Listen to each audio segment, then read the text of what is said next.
So, what would you say are some of the most common, I say special stipulations, but most common things involved in closing some of these inheritance deals? I'll give you one example. I say it in my videos all the time. Probably 9 out of every 10 houses that we buy, the people want to sell a lot of stuff with it too. They want to sell the house plus stuff.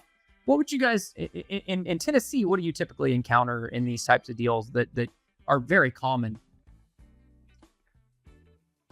Many times it is. I would say probably the most common in all of them is we don't want this stuff. What will you do about it? And something that we've tried to do actually. There's a lot of Good Samaritan centers around the area. A lot of the local towns and cities have that, and so we actually try to partner with those to where we can do very quick donations or drop-offs or handoffs of some sort with the items. One of the most common is probably, especially in terms of just specifically probate or inherited houses, goes back to how do funds get dispersed, who gets what. And that's usually one of the very upfront questions they want to know. And usually we can't answer that because we don't know. And it's going to take a little bit of time to really get through. But items in the house, and then also just a lot of people too just want to know, what are we going to do with it? What happens to it? What's the plan?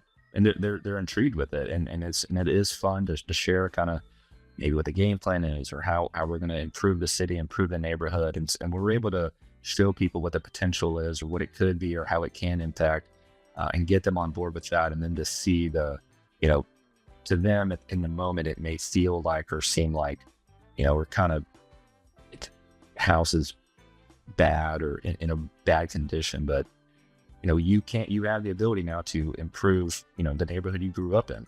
So that's definitely some of the most common stuff that we deal with or talk about on the front end. You guys deal with cars sometimes that are left at the houses? I would say I have heard of more boats left than I have cars so far. And so there's a couple lakes here in the around the Nashville area, beautiful water areas for people to go to. And so boats left behind has been a little bit more common than the cars, funny enough.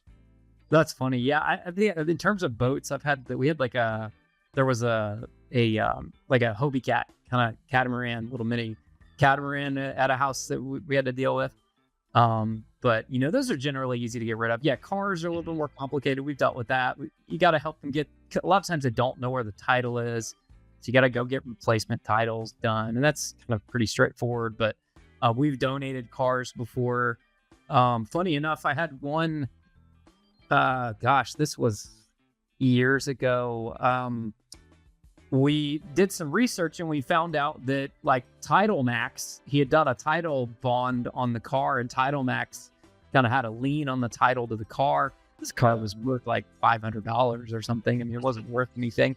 And the daughter, his daughter, the heir, she lived out of state. She was like, what am I going to do with this car? And we're like, well, we'll just call Title Max and tell them to come get it. And that's what we did. We said, hey, here's the VIN number of this car. You guys have a lien on this car. It was inherit. The guy died. The daughter doesn't want it. Come get it. And they're like, sure, we'll send a tow truck out next week and come get it. And they repossessed it, and sold it. And she didn't want the car. She had no use for the car. It cost her more money to ship the car out to where she lived than what it was worth. So yeah. There's some fun stuff that you deal with sometimes on some of these deals that is a little different than your typical kind of home sale.